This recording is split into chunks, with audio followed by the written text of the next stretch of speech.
right now, somewhere within arm's reach of where you sit. There's a roll of soft, white paper, and you don't think about it.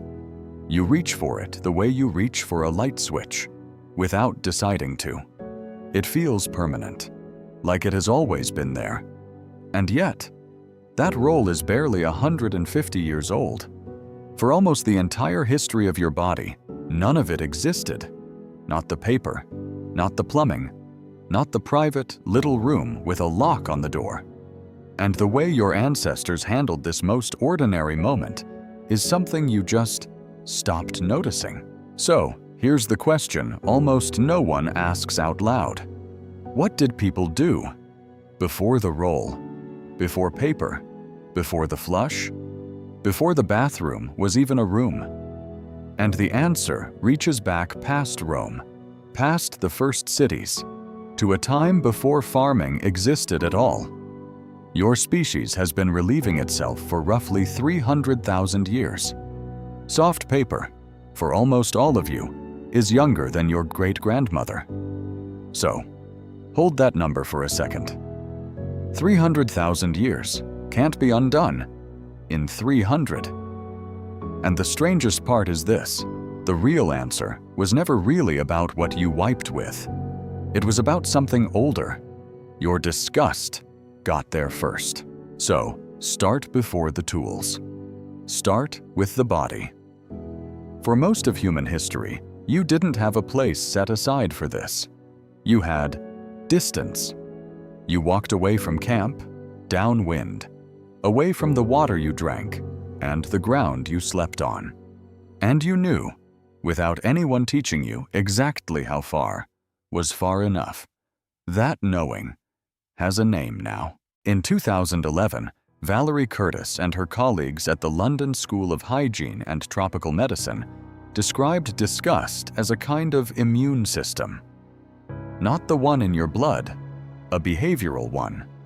The wrinkle of your nose, the turn of your stomach, the small step back you take before you even decide to. And all of it evolved for a single job: keep the body away from the thing most likely to kill it quietly, its own waste. And it isn't just humans. Curtis found the same instinct running all through the animal world. Sheep, that won't graze near their own droppings. Insects, that haul waste out of the nest. So, your squeamishness isn't a personal quirk, and it isn't bad manners. It's one of the oldest survival tools you own. The first technology here was never an object at all. It was just a decision about where to go. And here's something even stranger. You weren't born with this. And Curtis points out that infants feel almost no disgust at all. A baby will just grab anything within reach. But somewhere in early childhood, often by their 5th year, right as a child grows independent enough to wander off alone, the reflex quietly switches on. So, it's almost as if the body waits until you can wander off on your own, and only then installs the one rule that really matters. Stay away from this. It can kill you. And foragers studied in the modern day still live by it. They keep their space clean by keeping the mess at a distance, the way nearly every animal that lives in a group does. So, comfort had nothing to do with it. The point was simply not getting sick. And getting sick was no small thing. Even today, intestinal worms infect more than 1 billion people. For your ancestors, with no medicine and no clean water, a single bad mistake could mean months of slow wasting. Now, go back 100,000 years. You wake before the others. And the first thing your body asks for isn't food. It's distance. You walk past the edge of the firelight, past the worn ground where the camp sleeps, out to where the wind carries things away from the people you love.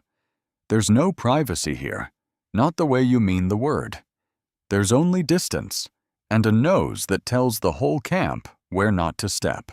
And when the moment came, you just used whatever the land handed you.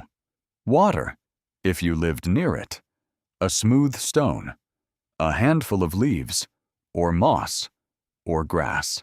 Snow in the cold months, which works better than you'd think.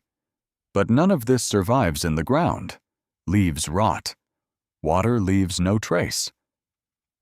So for the oldest stretch of this story, there's almost nothing to dig up. The record only really begins once people started reaching for harder things, and the harder things tell a darker story. So, the Greeks reached for pottery. In 2012, a team led by Philippe Charlier published a paper in the British Medical Journal with a title that sounds like a joke, and isn't: Toilet Hygiene in the Classical Era. They'd been studying small ceramic discs called pessoi, the Greek word for pebbles, old broken pots, recut and rubbed smooth at the edges, on purpose, just to do a little less damage on the way through, and some of them still carried traces of exactly what they were used for. There was even a proverb for it: 3 stones are enough to wipe one's behind. But here, the Greeks added a small cruelty all their own, and they sometimes used shards already carved with an enemy's name, the same shards they used to vote people out of the city. The word for that vote was ostracism. So a man could be cast out of Athens in writing, and then be put to a second, quieter use. And shards bearing the names of Socrates and Themistocles have turned up in the latrines. But this wasn't one culture's quirk, and it shows up just about everywhere people left enough behind to read. Smoothed stones in the deserts of the Middle East. Recut pottery in the cities of Greece. Sponges in Rome. Cloth in the towns buried by Vesuvius. Bamboo along the trade roads of China. Different hands, different centuries, the same quiet problem, all solved with whatever was nearby. And for a huge share of humanity, the answer was simpler than any of that. Water and the left hand. Across the Middle East and South Asia, washing with water has been the custom for thousands of years, and it still is for billions of people today. So even now, the soft, dry roll you think of as normal isn't really normal at all.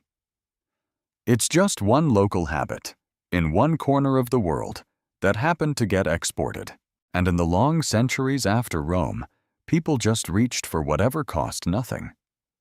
Hay in the barn, a rag, if you had one, out in the fields of the New World, a dried corn cob. The wealthy had wool, or scraps of old cloth. So century after century, on every continent, the honest answer barely changed. You used the cheapest soft thing within reach, and you never wrote it down. And somewhere along the way, that instinct hardened into stone. At Skara Brae, a village on the windswept coast of Orkney off Scotland, people 5,000 years ago cut small drains straight through the walls of their homes, carrying the waste out beneath the floor and away.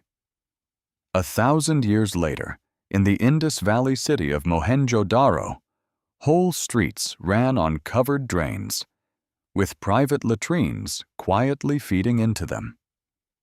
So the bathroom didn't start as a comfort.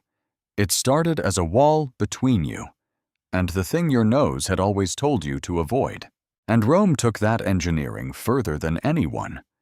It had plumbing the modern world still copies, and toilets where people sat in a row, in public, and talked. But what it didn't have was anything private to clean with. Many latrines just kept a sponge fixed to the end of a stick, resting in a channel of water or vinegar. You used it, you rinsed it, and you left it for the next person. So the Romans built aqueducts and underfloor heating, and roads that outlasted their empire. And then they shared a sponge, but plenty of people just didn't trust it. And a line scratched into a wall at Ostia, near Rome, has one bather practically scolding another over the sponge stick. The environmental archaeologist Mark Robinson after sifting a sewer at Herculaneum, found scraps of cloth instead, which suggests at least some people quietly opted out and brought their own. But this isn't speculation. It's in the bones, and in something even less dignified. In 1992, in a dry corner of northwestern China, archaeologists cleared out a latrine from a Silk Road relay station called Xuanquanji, and inside were hygiene sticks, bamboo and wood wrapped in cloth, roughly 2,000 years old. And those are the oldest wiping tools ever physically found. Across East Asia, sticks like these had been used for centuries, before paper ever reached the latrine. In 2016, Hui Yuan Ye and Piers Mitchell at the University of Cambridge put that old cloth under a microscope and found what was still clinging to it: eggs. 4 species of parasite, including roundworm, whipworm, and a liver fluke that can only complete its life in wet marshland over 1,000 kilometers away, which means a traveler carried that infection across the desert inside his own body and left the proof on a stick in a toilet. So all that ingenuity. And the clever part is exactly what passed the sickness along. And paper came late. It came from China. And the first time anyone wrote about using it this way, they were complaining about it. And around the year 589, a scholar named Yan Jitui wrote that he couldn't bring himself to use paper printed with the names of sages for the toilet, which gives away the obvious thing he never says. Ordinary paper was already being used for exactly that, but by 1393, the imperial court had turned it into an industry. Palace figures recorded in Joseph Needham's History of Chinese Science describe a single year's run of 720,000 sheets for general use, and 15,000 more, soft and perfumed, made only for the emperor's own family. So 1,000 years before most of the world even thought to try paper, one household already had the scented kind. And here's where it stops being history and starts being you. Because the soft, private, disposable roll within reach of you right now is the youngest part of this entire story. And commercial sheets only arrive in the 1850s. The roll you actually know shows up in the 1880s. So for almost every human who has ever lived, the way you do this would look like an impossible luxury. 300,000 years of stones and water and shared sponges. And then, in about a century and a half, the whole thing just slipped away behind a bathroom door. But the reflex didn't slip away with it. This wasn't about comfort. This was about staying alive. You still walk a little farther to find an empty one. You still lock the door. You still hold your breath. And none of that is modern. The plumbing changed. The instinct underneath it never moved an inch. So, think about the roll again. The one you never think about. It just sits there, soft and silent. The end point of 300,000 years of stones, leaves, sponges, and sticks. You inherited every one of those attempts. You just inherited the comfortable version and forgot it ever cost anything.